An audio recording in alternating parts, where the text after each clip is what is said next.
বিসমিল্লাহির রহমানির রহিম। আসসালামু আলাইকুম। বর্তমান আমাদের প্রিয় মাতৃভূমি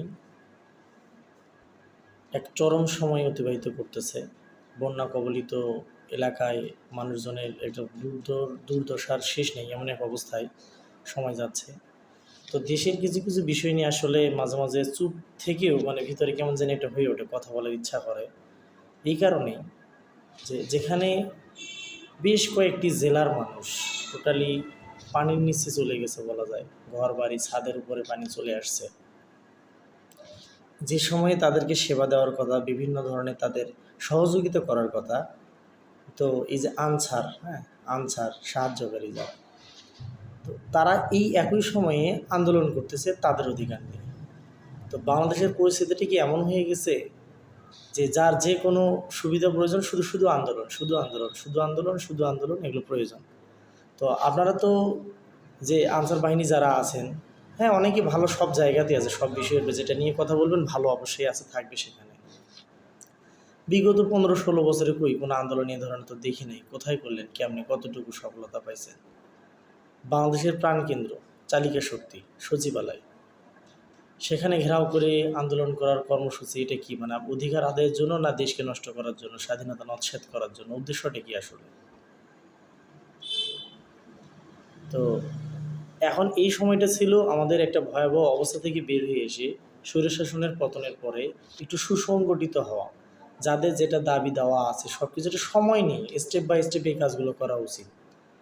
তো এই ধকলটা কেটে ওঠার আগেই যদি প্রত্যেকটা বিষয় নিয়ে এক একজন এইভাবে আন্দোলন করে, আজ কমিউনিটি ক্লিনিক, স্বাস্থ্যসেবা কেন্দ্রের লোক, কাল শিক্ষক, পরশু আনসার, তরশু এইভাবে যদি চলতেই থাকে, আসলে দেশ সোজা হতে পারবে না। আজ এক ভাই এক ফেসবুক পোস্টে কমেন্ট করছে, দেখলাম যে আসলে দেশের মানুষের মন মানসিকতা পরিবর্তন হওয়া দরকার। এমন অবস্থা হয়ে গেছে, মনে হয় যে এটাই মোক্ষম সুযোগ, এখনই একটু ঘাম মেরে আমাদের অধিকার আদায় করে নিতে হবে। এতদিন কই ছিলেন? কামাতে পারেন নাই। তো আমাদের মন মানসিকতা অবশ্যই পরিবর্তন করা দরকার, উচিত। আমাদের এখন নজর দেওয়া দরকার যে আসলে বানভাসী মানুষগুলো যে অবস্থায় আছে তাদের। আমার একদম ঘনিষ্ঠ আত্মীয়, রিলেটিভ একজন ফেনীতে ছিলেন, উনি ওখানে কাজ করতেন, হ্যাঁ, রাজমিস্ত্রির সম্পর্কে আমার ভাই হয় আর কি এরকম, হ্যাঁ। তো উনি ভয়াবহ এই বন্যার বর্ণনা দিল যে আমি জীবনে 5 কিলোমিটার হাঁটি নেই, আমি 22 কিলোমিটার হাঁটছি, 22 কিলোমিটার, তাও আবার কোথাও এতটুকু পানি, কোথাও হাঁটু পানি, কোথাও কোমর পর্যন্ত পানি। তো ভয়াবহ যে বর্ণনা শুনলাম, আসলে হয়তো বা আমার মতো সাধারণ লোক থাকলে হয়তো বা আমার ভিতর থেকে আত্মা হারিয়ে যেত, এর মতো অবস্থা হতো। তো এত কঠিন অবস্থায় দেশের লোকজন আছে, সেই অবস্থায় তাদেরকে নিয়ে আমি না ভেবে আমাদের নিজের স্বার্থ নিয়ে আমরা আন্দোলনে এগিয়ে যাচ্ছি। তো একটা গল্পের ছলেও জানছিলাম, গল্প যে কেমন, যে যদিও এটা হয় না, এটা গল্প, এটা উদাহরণ বোঝানোর জন্য, যে ইউরোপে এক কপি চাষকারী কবি বলছে যে আমার এই জমিটা আমি ফ্রি ছেড়ে দিলাম সাধারণ জনগণের জন্য, তো এটা উন্মুক্ত, এখন যে যতটুকু পারে প্রয়োজন নিয়ে যেতে পারে। তো এক রিক্সাওয়ালা এসে নিয়েছে মাত্র একটা কপি। তো আরেকজন জিজ্ঞেস করলো যে আপনি তো চাইলে রিক্সা ভরে নিয়ে যেতে পারতেন, একটা কেন নিলেন? তখন উত্তর দিল যে আমার একটা হলেই চলবে, আমি এই জন্য আমার একটাই নিয়েছি। তো আমি যদি 10টা নিয়ে গিয়ে নষ্ট করি, এটা হবে অপচয়। তো আরও যেন 10জন সুযোগ পায়, তো এই জন্য আমি আমার প্রয়োজনটুকু নিয়ে এসেছি, বাকিটুকু আমি হাত দিইনি বা ধরিনি। তো এই যে মনোভাব, অন্যদের পাওয়ানোর, হ্যাঁ, দেওয়ার একটা মনোভাব, এইটা আসলে আমাদের দেশের মানুষের কিছু কিছু লোকের নেই বললেই চলে। বাংলাদেশের অতীত, আমি মানবিক বিভাগের ছাত্র ছিলাম, ইতিহাস পড়ছি আমি। তো বিভিন্ন সময় যে ইতিহাস পড়ছি, বাংলাদেশের যুদ্ধর পর থেকে এখন পর্যন্ত এই যে ঐক্য, এই সময়ের মতো ঐক্য আর জনগণের আমার পড়ার দিক থেকে এত বড় একটা দৃঢ়তার ঐক্য আমাদের জীবদ্দশায় আমরা দেখিনি, হয়তো বা আগে ছিল।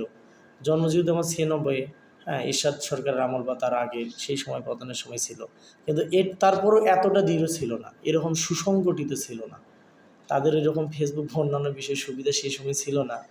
তো এখানে একটা বিষয় দাঁড় হচ্ছে কি, যেটা না বললেই নয়, আমরা একটা ঐক্য প্ল্যাটফর্মে চলে আসছি।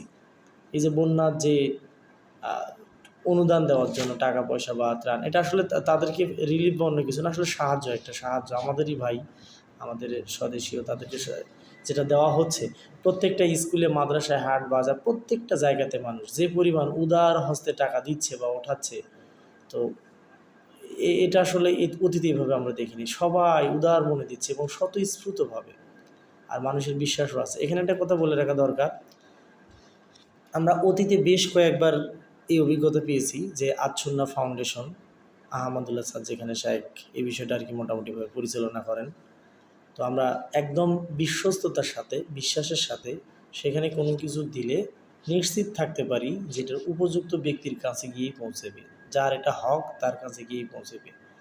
আর এখান থেকে আমাদের শিক্ষা নেওয়া দরকার। কী ধরনের শিক্ষা? আমার একটা বিষয় ভেবে কষ্ট লাগে, সেটা এরকম, আমরা এত উন্নয়নের গালগল্প করলাম, উন্নয়নের গালগল্প, যুগ উপযোগী কিছু প্ল্যান, পরিকল্পনা, বাস্তবায়ন, কৌশলী এগুলো আসলে নেওয়া আমাদের হয়নি। এক্সাম্পল স্বরূপ যদি বলতে যাই, আমাদের এই যে বেশ কয়েকটা জেলা বন্যার মধ্যে, আমরা বলছি যে দুর্গম অঞ্চলে পৌঁছানো যাচ্ছে না, পৌঁছিতে পারতেছে না, তো আমাদের এখান থেকে শিক্ষা নেওয়া উচিত। আর ভবিষ্যতে যেন এ ধরনের সিচুয়েশন তৈরি না হয় সেজন্য যেটা করা উচিত, তো পূর্ব অভিজ্ঞতা আছে অনেকের এখানেই, বন্যা কবলিত এলাকায় গিয়ে ত্রাণ বিতরণ করা, এখানে একটা ট্রেন আপ থাকা দরকার যে যদি প্রাকৃতিক এ ধরনের কোনো দুর্যোগ দেখা দেয় কীভাবে আমরা যাব। এই যে বোট টাকা থেকে এই জায়গা থেকে সে জায়গা থেকে আনতে হচ্ছে, আমরা তো জানি আমাদের দেশ সমতল বা নদীমাতৃক দেশ, কিছু অঞ্চল আছে যেগুলোতে, তো আমরা প্ল্যান করি শুধু দুর্যোগ ব্যবস্থাপনা কেন্দ্রই না, একদম দ্রুততম সময়ে প্রত্যেকটা মানুষকে যেন প্রাণহানি না ঘটে সেই ভয় থেকে দূরে রাখা যায় কিভাবে, মুক্ত রাখা যায় কিভাবে, কিভাবে সাহায্য দেওয়া যায়। এখানে আমি যেটা ঘাটতি বুঝলাম যে আমরা আধুনিক যুগে এসেও কিছু ঘাটতি পেয়ে গেছি। তো অনেক অঞ্চলের লোকজন পৌঁছাতে পারতেছে না, ভয়াবহ স্রোত বা অন্যান্য আরও বিষয়, দুর্গম, এমনকি জানে না লোক আছে কিনা, এরকম কিছু ভয়াবহ ঘটনা ঘটে গেছে। তো আমাদের সবচাইতে বড় যেটা প্রয়োজন ছিল এই সময় ড্রোন সেবা, হেলিকপ্টার সেবা। হ্যাঁ, ব্যয়বহুল, কিন্তু আসলে একটা প্রাণের চাইতে বেশি ব্যয়বহুল না, একটা প্রাণ অনেক মূল্যবান। তো আমাদের এখানে সর্বোচ্চ মাপের, আমার মনে হয় যে সর্বোচ্চ মাপের হেলিকপ্টার সেবা প্রয়োজন ছিল এখানে। তো আমাদের উচিত, আমাদের সরকার, হ্যাঁ আমাদের ব্যক্তিগতভাবে কিছু বিষয় যেটা আমরা একদম শিখে যাচ্ছি, হাতে কলমে দেখতেছি, উপস্থিত সম্মুখীন হচ্ছে, যেগুলো ফেস করতেছি, এগুলোর আসলে আমাদের সমাধান সুরাহা নিয়ে আসা দরকার। এখান থেকে শিক্ষা নিয়ে ভবিষ্যতে যেন এ ধরনের কোনো ঘটনা না ঘটে, হ্যাঁ এরকম যেন আমাদের পরিস্থিতির উপরে বেগ পেতে না হয়, এই জন্য এখানে কিছু চূড়ান্ত সিদ্ধান্ত নেওয়া উচিত। তার মধ্যে নাম্বার 1, যে যদি আল্লাহ না করুক আর ভবিষ্যতে যেন আল্লাহ আমাদের এ ধরনের না দেয়, যে যদি এরকম একসঙ্গে 10টা 12টা জেলা বা যে কোনো একটা নির্ধারিত অঞ্চল পুরোটাই পানির নিচে চলে যায় বা যাচ্ছে, এমন অবস্থায় কী করা দরকার? আমাদের সর্বোচ্চ হেলিকপ্টার সেবা রাখতে হবে, খাদ্য কীভাবে পৌঁছাবো, এবং যে এলাকাগুলোর সম্ভাবনা আছে এরকম বন্যা হওয়ার, সে এলাকার আশপাশে কিছু বোট রাখতে হবে যেগুলো দিয়ে আসলে এগুলোতে যতটা সম্ভব, হ্যাঁ প্রয়োজনে লাইফ সাপোর্টের মানুষের বাড়িতে সে ধরনের সরঞ্জাম কিছু রাখতে হবে যেটা অল্প ব্যয়ের মধ্যে সম্ভব। তো খাবারের বিষয়টা আমরা অন্য জায়গা থেকে সংগ্রহ করতে পারবো, এটা খুবই একদম জরুরি এমনটা নয়, আমরা হয়তো বা দিতে পারবো, কিন্তু মানুষকে উদ্ধার করাটা জরুরি, এই পরিস্থিতি থেকে বের করে আনাটা জরুরি। যেটা অতীতে আমার মন থেকে অনেকবার বলে উঠতো, ইস এই অগ্নিকাণ্ডটা ঘটছে, এটা ঘটছে, এখানে যদি আমরা পূর্ব কিছু প্ল্যান রাখতাম, এখানে সতর্কতা রাখতাম, তাহলে এগুলো ঘটতো না। আসলে আমাদের যে অ্যাক্সিডেন্টগুলো ঘটে যায়, অ্যাক্সিডেন্ট তো অ্যাক্সিডেন্টই, অনেকগুলো আমার মনে হয় আপনারাও খেয়াল করবেন যে একটু অসতর্কতা আমাদের, ওই বিষয়টা হেয়ালিপনা, হ্যাঁ এটা যদি করতাম ওইটা হতো না, ঠিক আছে। তো আমাদের মনে আছে আসলে সেই ভয়ানক অবস্থা, সেই ছেলেটা যেটা টিউবওয়েলের নলকূপে পড়ে গেছিলো, তো ওইটা যদি ঝালাই করে মুখটা বন্ধ করা রাখতো এই দুর্ঘটনাটা ঘটতো না। এরকম অসংখ্য ঘটনা ঘটে যাচ্ছে আপনার আশেপাশে অহরহ। তো সরকারের এমন কিছু সেক্টর তৈরি করা উচিত, যেটা আসলে স্মরণ করতেছি এখানে আসলে পক্ষ বিপক্ষ অনেক কিছু, তবে একটা দিক ভালো লাগছিল সেটা, যে বিগত তত্ত্বাবধায়ক সরকার ডক্টর সম্ভবত ফখরুদ্দিন আহমেদ, ডক্টর কিনা জানি না, উনি সেই সময়ে আমি আমার জীবদ্দশায় দেখতেছি যে অঞ্চলে অঞ্চলে একটা অভিযোগ বক্স রেখে দিয়েছিল, যেখানে মানুষ অভিযোগ দিতে পারতো কোনো কিছু ন্যায় অন্যায়ের বিরুদ্ধে। তো যে সরকারই আসুক না কেন এরকম অভিযোগ বা পরামর্শ বক্স রাখাটা মনে হয় আবশ্যক, কারণ অনেক মানুষ তার বাস্তব জীবনের অনেক অভিজ্ঞতা ওখানে তুলে ধরতে পারতো, আর সরকার সেগুলোকে বিচার বিশ্লেষণ করে আসলে সেটা গ্রহণ করা যায় কি না এবং কতটা যুক্তিযুক্ত, এগুলো থেকে হয়তো বা দেশটা আসলে একা স্বপ্ন দিয়ে সাজবে না, আপনি একাই বুদ্ধি করে দেশটাকে সাজাতে পারবেন না। আপনার অঞ্চলের কী সমস্যা আমি বুঝবো না, আমার অঞ্চলের কী সমস্যা আপনি বুঝবেন না, এত দূরদর্শিতা আমাদের আসলে একবারে নাই। যার কারণে আমাদের যেটা করতে হবে, প্রত্যেকটা অঞ্চলের সমস্যা নিয়ে সেই অঞ্চলের অভিজ্ঞ লোক যারা, তাদের পরামর্শগুলো গ্রহণ করে বিচার বিশ্লেষণের ভিত্তিতে সেগুলোর উপরে সিদ্ধান্ত নেওয়া, সেই আঙ্গিকে কাজ করা উচিত হবে আমাদের। যেমন এই যে বন্যায় এক ভাই দেখলাম যে 2টা হাত নাই। তো আমি এখানে আসলে তাকে ছোট করার জন্য বলতেছি না, আমার প্রত্যেকটা মানুষের প্রতি যথেষ্ট শ্রদ্ধাবোধ সম্মানবোধ আছে। তো এখানে ফটো সেশনের একটা জেনারেশনের আসলে একটা দোষ বটেও চলে আসছে। আপনি কিছু দিচ্ছেন, দেওয়াটাই তো আসল উদ্দেশ্য, ফটো সেশনটা তো না। তো আপনাকেই যদি আপনি স্রোতের ভাসে চলে যান, আপনার কে বাঁচাবে এখানে? স্রষ্টা ছাড়া তো আর আপনার কোনো সহায় হবে না। আপনি তো নিজে একটু সাঁতরার চেষ্টা করলেও পারবেন না। তো এগুলোর কোনো প্রয়োজন ছিল না। আর সবাই যদি আমরা ত্রাণ দিতেই যাই, তা আপনাদের ত্রাণ, আপনাদের খাবার সংগ্রহ করতেই তো অবস্থা খারাপ হয়ে যাবে। স্ট্রং টিম, অভিজ্ঞ টিম যারা ভিতরে জানে, যা যেতে পারে, সাঁতার জানে, হ্যাঁ, বোট চালাবো, অন্যান্য বিষয়ে দক্ষ আছে, উপস্থিত জ্ঞান প্রয়োগ করতে পারে, এরকম সুস্থ বিবেক বুদ্ধি সম্পন্ন কিছু মানুষ, সৎ মানুষ লাগে, যারা একদম ওই বিষয়গুলোতে গিয়ে নিরাপত্তার সাথে খাবার দেওয়া, মানুষকে উদ্ধার করা, তাদের প্রয়োজন জানা, হ্যাঁ, তথ্য সংগ্রহ করা। এখানে আরেকটা বিষয়, তথ্য সংগ্রহের বিষয় মনে পড়লো, সেটা আমি আমি আমি মানে অত্যন্তভাবে এই জায়গাটাতে মর্মাহত এই জন্য যে নেটওয়ার্ক এ টু জেড বন্ধ। নেটওয়ার্ক এ টু জেড এই আধুনিক যুগে এসে আমরা কেন এই ব্যবস্থাটা দেশের জন্য করতে পারলাম না? ডিজিটাল থেকে স্মার্ট হয়ে গেছি আমরা। তা আমাদের যদি বিদ্যুৎ অচল হয়ে যায়, নেটওয়ার্ক সচল রাখার কোনো উপায় নাই কি রেডিমেড? এরকম কোনো অবস্থা নাই? অবশ্যই আছে। তো আমাদের এমন কিছু করা দরকার যে যে কোনো পরিস্থিতিতে আমরা যেন একটা কমিউনিকেশন রাখতে পারি। এটা কিন্তু মোস্ট ইম্পর্টেন্ট। একবিংশ শতাব্দীর সবচেয়ে গুরুত্বপূর্ণ বিষয়টা হচ্ছে কমিউনিকেশন, যোগাযোগ, তথ্য। ঠিক আছে? তো আমরা যদি তথ্যর একটা ব্যবস্থা রাখতে পারি, প্রত্যেকটা এলাকা ভিত্তিক যদি ডাটা সেন্টারও হয়, হ্যাঁ, গ্রাম ভিত্তিক, যেখানে বিদ্যুৎ থাক না থাক, সৌর সিস্টেম বা অন্যান্য বিষয়ের মাধ্যমে নেটওয়ার্ক সচল থাকবে, তখন একটা জায়গার সাথে আর একটা জায়গার কমিউনিকেশন থাকবে, কি হচ্ছে বোঝা যাবে, কি পরিমাণ লোক আছে তার লোকেশন জানা যাবে, হ্যাঁ, ট্র্যাকিং সিস্টেম থাকবে।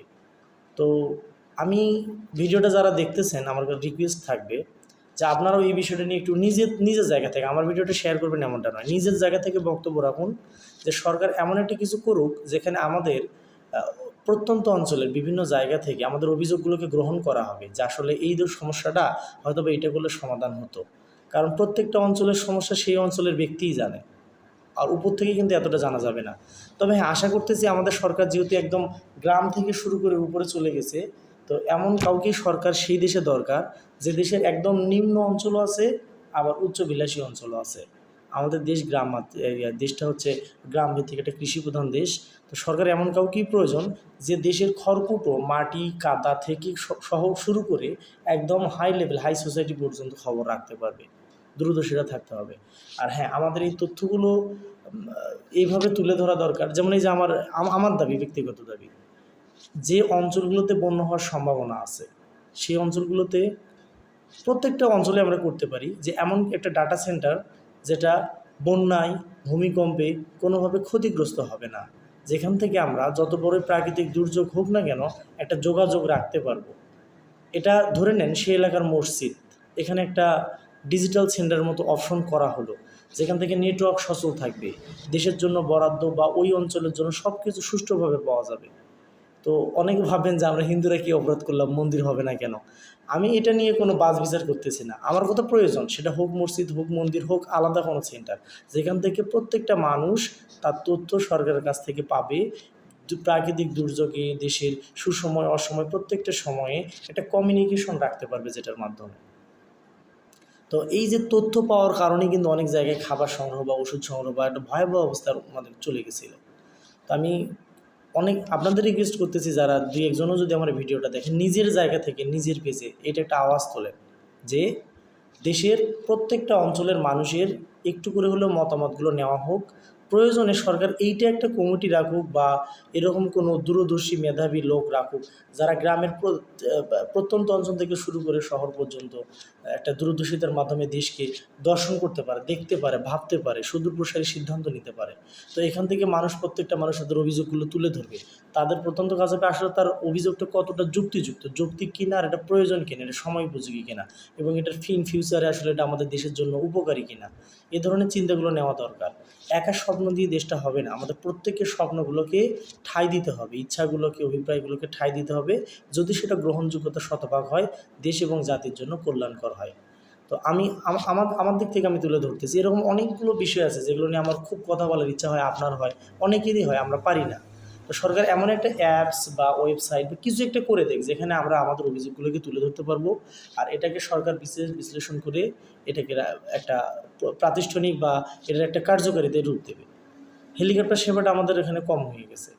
অবশ্যই পরবর্তীতে যেন এই বিষয়টা পরিপূর্ণ থাকে, যে এ ধরনের সেবা যেন আমরা দিতে পারি, যে প্রত্যেকটা অঞ্চলকে রাউন্ড দিয়ে একদম ক্রস করে করে যেন আমরা চেক করতে পারি কোনো লোক এখানে আছে কি না, কোনো বাসায় খাদ্য পাইছে কি না, কোন অবস্থায় আছে। এটা 1 নম্বর বিষয়। 2 নম্বর বিষয়, অনেক জায়গাতে অভিযোগ শুনলাম যে হেলিকপ্টার শুধু উপর দিয়ে চলে গেছে, আমাদের কেউ দেখতে আসেনি। আসলে এলাকাটা তো বিশাল, আসলে অল্প সংখ্যক হেলিকপ্টার বা এই ধরনের দিয়ে তো আমরা দেখতেছি আমাদের প্রাণপ্রিয় সেনাবাহিনীরা যথেষ্ট পরিমাণ শ্রম দিচ্ছে, আমাদের পুলিশ বাহিনীও আছে, স্বেচ্ছাসেবক এবং আচুনা ফাউন্ডেশনের লোকজনেরা, তাছাড়াও আরও অন্যান্য অনেক সংগঠনের লোক আছে। তো এটা একটা একতা, হ্যাঁ একতা। আল্লাহ তাআলা প্রাকৃতিক দুর্যোগ দিচ্ছে, অবশ্যই সেরে দেবেন।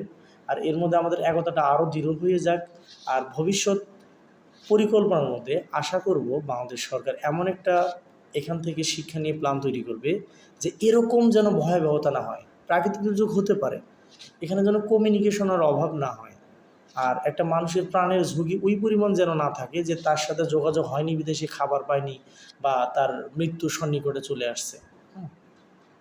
এলাকাভিত্তিক ডাটা সেন্টার হোক, নেটওয়ার্কের এমন একটা সিস্টেম চলে আসুক যেটা আসলে বিদ্যুৎ, আপনার ভূমিকম্প, ঝড় ঝাপটা যা কিছুর মধ্যেও সচল থাকবে।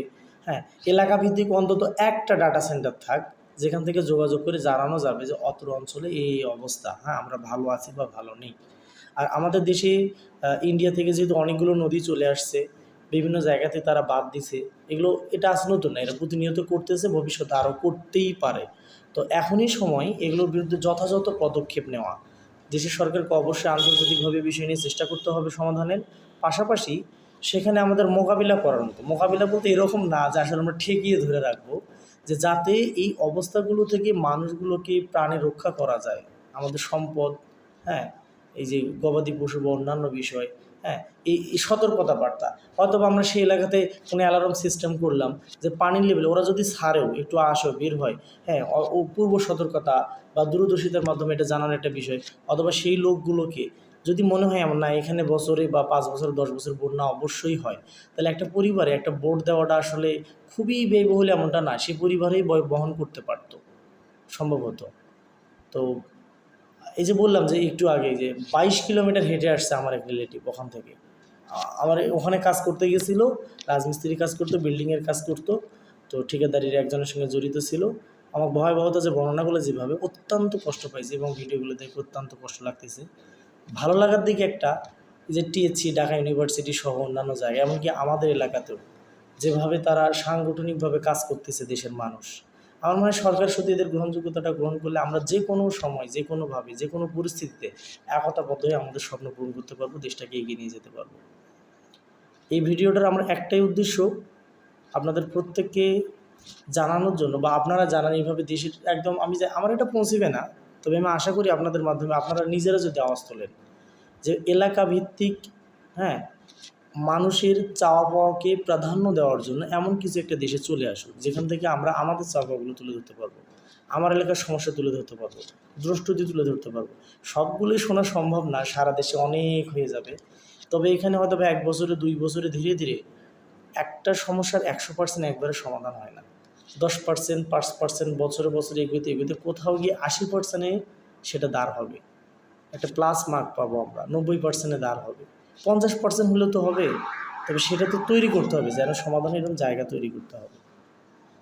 তো এটা অনুরোধ সবার কাছে যে সবাই এরকম একটা নিজের জায়গা থেকে, হ্যাঁ করি। এখন এর আগে তো এই ধরনের কোনো সুযোগ পাওয়া হয় নাই বা সরকার রাখে নাই যে আপনার অভিযোগ নেবে, নামমাত্র ওখানে পৌঁছবে না।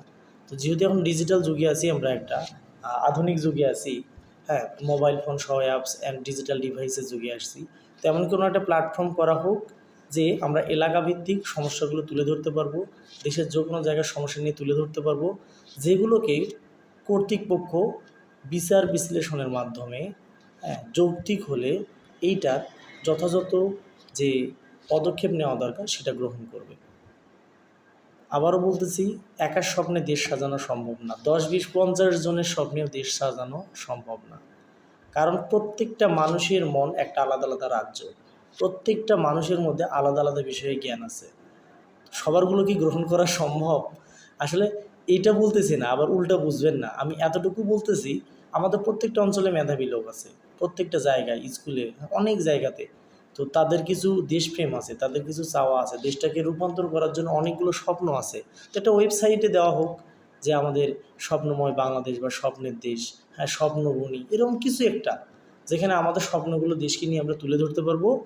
সরকার বা কর্তৃপক্ষ বা তার সরকারের নিয়োজিত যারা এই বিষয়ে অভিজ্ঞ, তারা এই বিষয়গুলো দেখবে, হ্যাঁ দেখবে। তারাও সব কিছু জানে এমনটা নয়, আসলে কেউই সব কিছু জানে না। তো সেখান থেকে হয়তো তাদের নতুন নতুন অনেক কিছু অভিজ্ঞতা হবে। যেমন আপনাকে যদি জিজ্ঞেস করি, আপনার এলাকার হয়তো বা চিকিৎসা ব্যবস্থা নিয়ে আপনি মন্তব্য করতে পারেন, আপনার এলাকার ভূমি সেবা নিয়ে আপনি মন্তব্য করতে পারেন, প্রশাসন নিয়ে মন্তব্য করতে পারেন, এলাকায় চাঁদাবাজি, বিভিন্ন ধরনের বাজার, হ্যাঁ এগুলো বিষয় আছে, এগুলো নিয়ে মন্তব্য করতে পারেন, পথঘাট রাস্তা নিয়ে মন্তব্য করতে পারেন, শিক্ষা নিয়ে মন্তব্য করতে পারেন, স্কুল বিদ্যালয়, সব কিছু তো আন্দোলন করে এইভাবে সমাধান করা সম্ভব না। তো এগুলো যদি আমরা ওইভাবে মন্তব্যের মাধ্যমে দিই, সরকারের উচিত হবে এগুলোকে গুরুত্ব দিয়ে যথাযথভাবে অ্যাকশন নেওয়া, অবশ্যই সেটা প্রমাণের ভিত্তিতে যথাযথভাবে অ্যাকশন নেওয়া। তো এরকম যদি একটা জায়গা তৈরি করি, আমরা আশা করতেছি খুব বেশি দিন সময় লাগবে না। দুর্নীতি বিষয়ে আপনি আপনার জায়গা থেকে আওয়াজ তুলবেন, আমি আমার জায়গা থেকে আওয়াজ তুলব।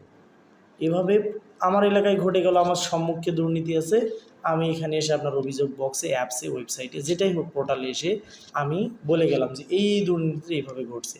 মানুষ কি মিথ্যা অভিযোগ দেবে না? দেবে। অবশ্যই সেটা সত্যের সাথে তুলে ধরবে।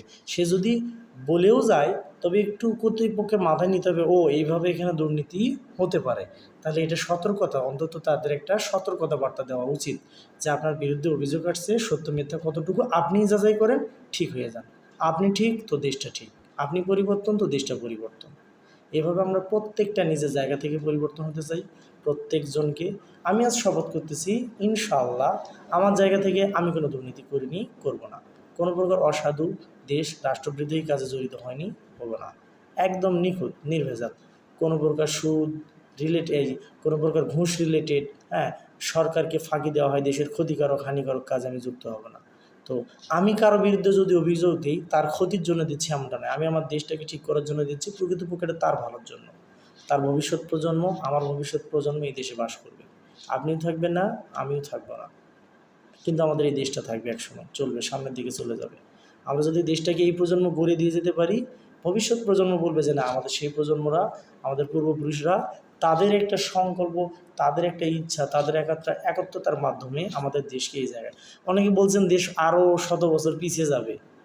ভাই, কোনো সংসার যদি ঋণ করে, সেই সংসার অটোমেটিক পিছিয়ে চলে যায়। দেশের আমাদের যথেষ্ট ঋণ আছে, এখানে পিছিয়ে যাওয়ার আর কি দেখতেছেন আপনি নতুন করে? আমরা 200 বছর পিছিয়ে চলে গেছি, এই ঋণ পরিশোধ করতে গিয়ে আমাদের অবস্থা খারাপ হয়ে যাবে। আর কি পিছিয়ে যাওয়ার দেখতেছেন?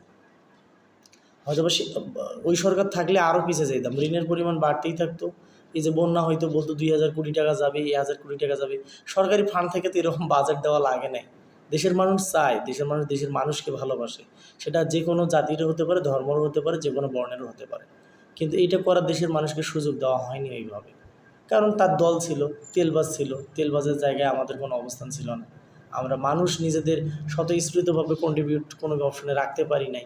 হ্যাঁ, আমাদের বিশ্বাসযোগ্যতাটাও ছিল না সেখানে, কারণ জানি ওখানে তেলবাজি হয়, যা দেবেন উপর থেকে যদি আসে চিনি, নিচে আসতে আসতে লবণ হয়ে যাবে, শরবত হয়ে যাবে, পাওয়া যাবে না, এরকম অবস্থা ছিল। তো আমরা প্রত্যেকটা মানুষ আমাদের নিজেদের পরিবর্তন আনতে হবে।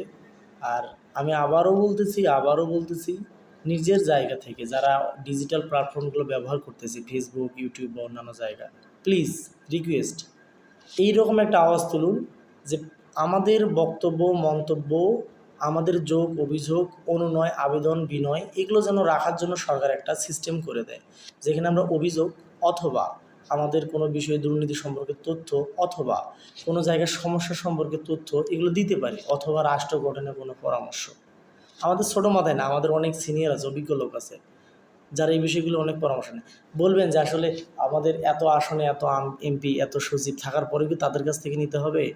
আমি এটা বললাম, কেউ পরিপূর্ণ জ্ঞানী নয়।